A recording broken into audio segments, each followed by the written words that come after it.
Disertai angin kencang yang terjadi di kawasan Ibu Kota Calang, Kabupaten Aceh Jaya mengakibatkan satu pohon tumbang. Akibatnya arus transportasi warga yang melintas terganggu.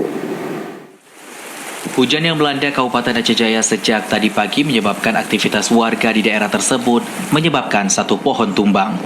Akibat dari pohon tumbang yang terjadi pagi tadi mengakibatkan arus warga terganggu dan mengalihkan arus lalu lintas ke jalur lainnya untuk kelancaran warga.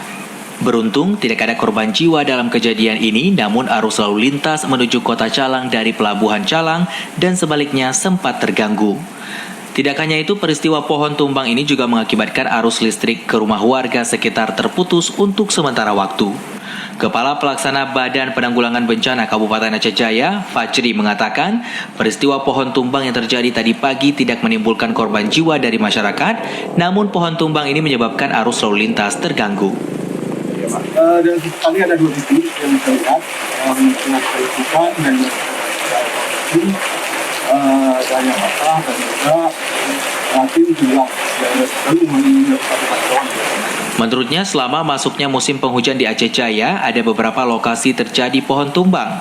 Namun sejauh ini belum ada laporan yang menyebabkan korban dari masyarakat, baik harta maupun korban jiwa.